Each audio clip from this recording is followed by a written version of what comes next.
आज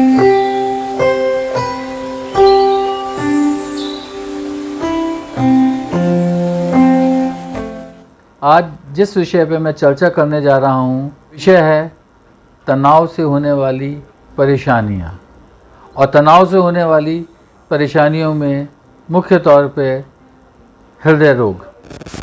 आज जो मेरा विषय है वो तनाव को लेकर के हम अक्सर अलग अलग तरह की बीमारियां सोच बैठते हैं कि मुझे हार्ट अटैक हो गया, मुझे दिमाग के अंदर कुछ परेशानी हो गई, थक्का जम गया, या कभी मैं बेहोश हो गया। तो उस वजह से मैं तरह तरह की चीज़ें जो हैं मर्ज़ों को अपने अंदर समझ करके और परेशान होने लगता हूँ।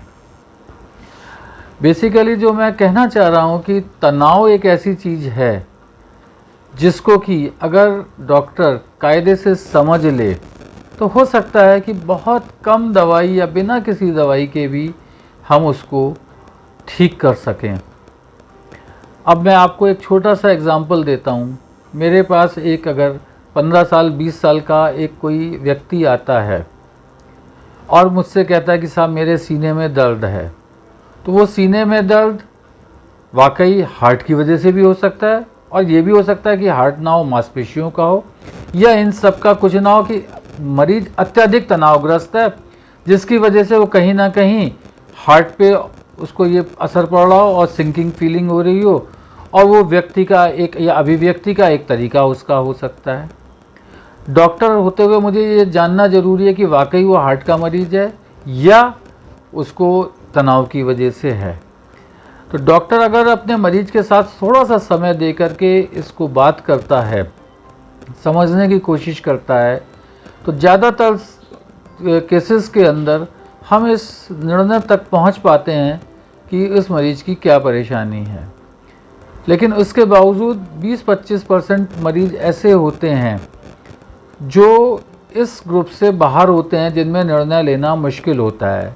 और ज़्यादातर ये वो मरीज़ होते हैं जिनकी उम्र 40 साल के आसपास हो, 30-40 साल या 45 साल के आसपास हो, या उससे ज़्यादा की हो, जहाँ वाकई जो दर्द है उसको ये कह देना कि साहब हार्ट का नहीं हो सकता, ईसीजी नॉर्मल होने के बावजूद नहीं कह सकते, इको नॉर्मल हो सकता है, लेकिन फिर भी निर्णय ये नहीं हो पाता कि साहब ये वाकई हार्ट का है या नहीं है। या कुछ बच्चे ऐसे हैं जो बहुत ज़्यादा हार्ट के प्रति सजग हैं, वो कहते नहीं साहब मुझे तो है ही।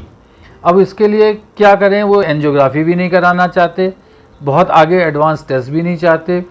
डॉक्टर के लिए समस्या है कि कुछ ऐसा करें जिससे व्यक्ति को ये भी कंफर्म हो जाए कि हाँ मुझे नहीं है और मैं अच्छी ज़िंदगी जी सकता हूँ। ऐसे में हमारे पास इको और स्ट्रेस इको जैसे टेस्ट आते हैं। इको नॉर्मल होने पे हम स्ट्रेस इको या टीएमटी से आराम से इस चीज़ का निर्णय लेने की स्थिति में आते हैं। लेकिन इनमें भी लगभग 10-15% केस ऐसे होते हैं जिनमें ये नॉर्मल होने के बावजूद दिल की बीमारी या तकलीफ़ हो सकती है।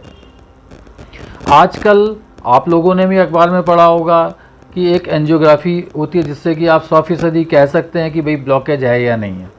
लेकिन बहुत से एंजियोग्राफी का नाम अगर लेंगे तो लोग कहेंगे साहब मैं नहीं कराऊंगा एंजियोग्राफी, मुझे नहीं करानी है। अब एज ए डॉक्टर आपको क्या करना है? तो इस ब्रिज में इसके एक गैप को फिल करने के लिए एक बहुत अच्छा इन्वेस्टिगेशन है जो कि काफ़ी हद तक इस समस्या का निदान दे सकता है, और उसे कहते हैं सीटी एंजियो।